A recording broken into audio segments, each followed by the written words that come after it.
first of all, with my first one, I really want to start with, what do you define as a loving relationship? What is your blueprint? Okay, now this is going to vary from person to person, depending on what they've learnt and what they saw from their primary caretakers when we were growing up. So what you have learned and what you saw will determine the types of relationships that we are always or naturally going to be drawn to. So we have a certain image in our mind, and our mind will naturally gravitate to that when we are older. Okay, so did you see your primary caretakers? Now by primary caretakers, I'm talking about parents, grandparents, could be foster parents, could be aunts, could be uncles, anybody that, could even be a good friend, anybody that was your primary caretaker, okay? Now, did you see them living completely separate lives? Maybe one parent worked away all the time, or were they constantly together? So they did everything together, never one without the other. Possibly another scenario could be some parents were yelling and screaming and they'd had these big almighty blues, and then they would make up, and that is now your definition of what a loving relationship looks like. Could be the opposite, where parents never argued and one parent was constantly always trying to keep the peace and keep everything amicable and argument free, pretty much. Okay, so just start to think about what your upbringing was like for you, and what you think you may have an image of in your mind that you've taken forward into your adult life. So these are the strategies that we can take with us, okay, into our own relationships, as I just said.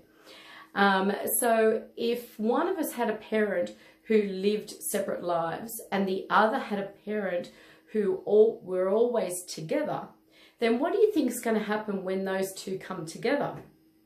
So they've both got completely different opinions and views of what a loving relationship is.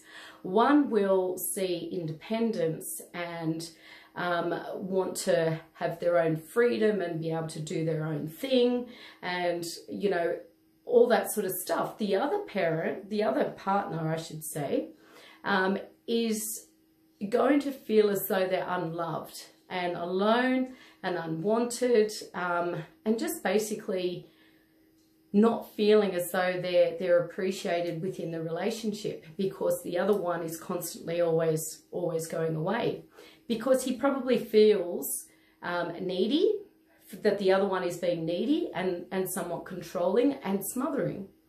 Okay, so you can see how the dynamics there can be quite difficult to navigate in a relationship. So why does our mind want us to find someone that may have caused us trauma or negativity in our life when we were young? Why are we wired this way?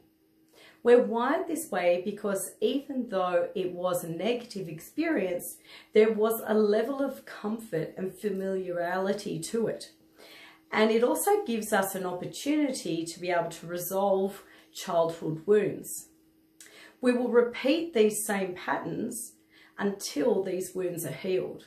Okay, so it can just be a case of it's what you've always known. So if you had a parent that yelled and screamed and then they made up, that's what you know to be real.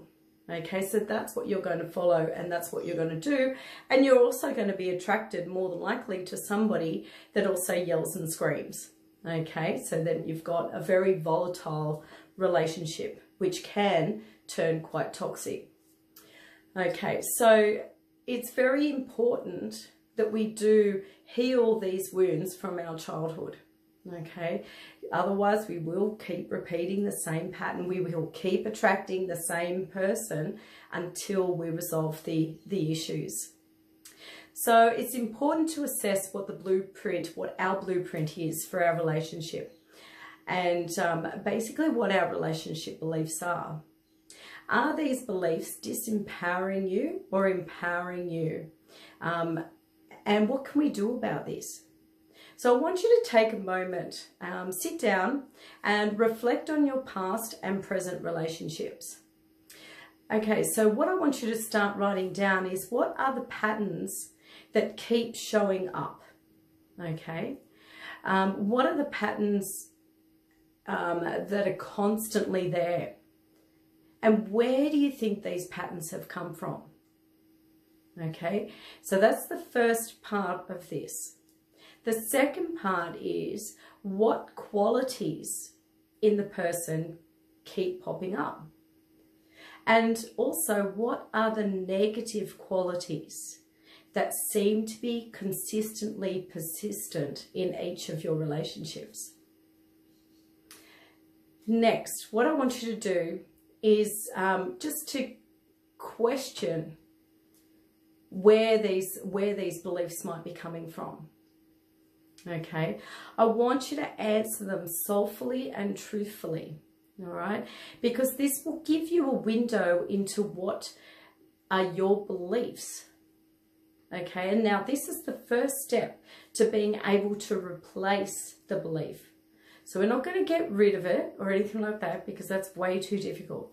What we want to do is replace that belief with something that is empowering and something that is going to get us the results that we want. Okay, and for us to be able to create that loving relationship that we want with the right person. So if you've got any questions, please feel free to message me. I'm always here to chat. Or send me, if you want to send me your answers to the questions. If you want any further insight, please message or give me a call. But anyway, thank you very much, and I hope you enjoyed the first part of a number of series that I will be doing with relationships. Okay, thank you very much. Stay sassy. Bye.